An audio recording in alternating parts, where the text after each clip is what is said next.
बांकीपुर से साथ साथ मध्य प्रदेश के दतिया की बात भी कर लेते हैं। वहां पर भी उपचुनाव थी और वहां पर भी बीजेपी को अपने गढ़ वाली सीट में कड़ी हार का सामना करना पड़ा। कांग्रेस उम्मीदवार घनश्याम सिंह ने बीजेपी के आशुतोष तिवारी को हरा दिया। बीजेपी ने पूर्व गृह मंत्री नरोत्तम मिश्रा का टिकट काटकर यहां से आशुतोष तिवारी को एंड मौके पर उम्मीदवार बना दिया था। आशुतोष तिवारी को बाहरी कहा गया। आशुतोष तिवारी को मुख्यमंत्री मोहन यादव का करीबी कहा गया। दतिया की इस हाई प्रोफाइल सीट पर जब नरोत्तम मिश्रा जैसे कद्दावर चेहरे को दरकिनार कर आशुतोष तिवारी जैसे नए चेहरे पर दांव लगाया गया तो भोपाल से लेकर दिल्ली तक ये संदेश गया था कि मोहन यादव अब ग्वालियर चंबल में नए चेहरे पर बड़ा दांव लगा रहे हैं और अपने कंटेम्पररीज के पर काटने पर लग गए हैं।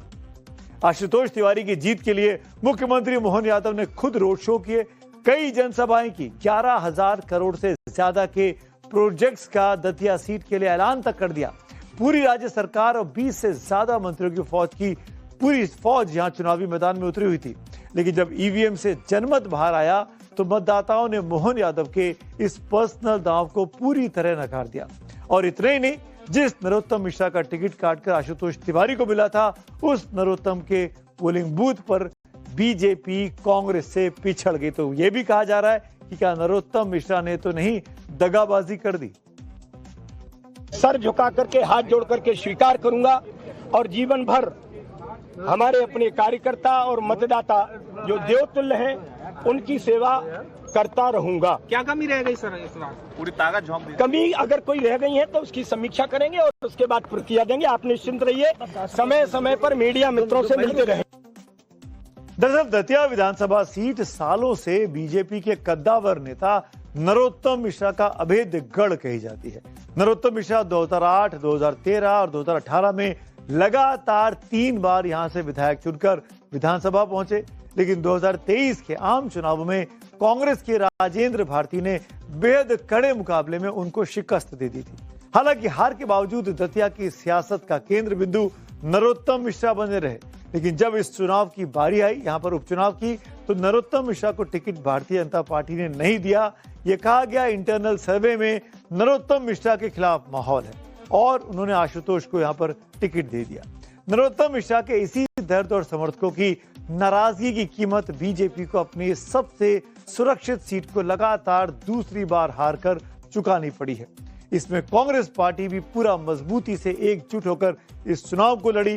राज्यसभा के चुनावों में जिस तरीके से मीनाक्षी नटराजन को शिकस्त मिली थी, उसके बाद पूरी पार्टी इस चुनाव में ये दिखाने की कोशिश में थी कि पूरी मध्य प्रदेश यूनिट एक साथ है। इसी के साथ मोहन यादव की राजनीति इस बार ताश के पत्तों की तरह ढहती हुई दिखाई दी। दतिया की जनता को खूब खूब खूब साधुवाद, खूब उनका ऋणी और उनका धन्यवाद देना चाहता हूं, जिन्होंने मध्य प्रदेश की राजनीति में बदलाव का शंखनाद किया। और अब एक और दिलचस्प आंकड़ा देखिए। जब से मोहन यादव मध्य प्रदेश के मुख्यमंत्री बने, तब से लेकर अब तक प्रदेश में कुल 3 विधानसभा उपचुनाव हुए और इन 3 में से बीजेपी को 2 बार, जी हां 2 बार करारी हार का सामना करना पड़ा। यानी मोहन यादव का स्ट्राइक रेट घटकर महज 33% पर आ गया है। दतिया से पहले विजयपुर और बुधनी में उपचुनाव हुए थे।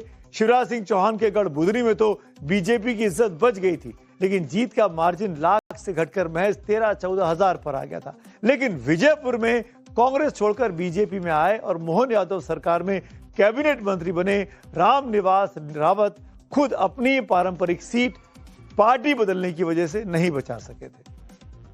बिहार मध्य प्रदेश में हुए उपचुनाव में तो बीजेपी हार गई, लेकिन गुजरात के मंजलपुर में बीजेपी ने एक बार फिर जीत का झंडा लहराया। बीजेपी के सत्येंद्र भाई पटेल ने कांग्रेस के भीखा भाई रबारी को 30,499 वोटों के बड़े अंतर से शिकस्त दी है। ये 3 राज्यों के उपचुनावों का वो ट्रेलर है जिसने साफ कर दिया कि देश की राजनीति का मिजाज क्या अब तेजी से बदल रहा है। देश का मिजाज क्या बदलने की ओर संकेत दे रहा है। ये नतीजे सिर्फ हार जीत के आंकड़े नहीं है, बल्कि भारत के उस न्यू एज वोटर की सोच का घोषणा पत्र है जिसके दिमाग में बहुत कुछ नया चल रहा है, जिसके हिसाब से अब पार्टियों को भी चलना होगा।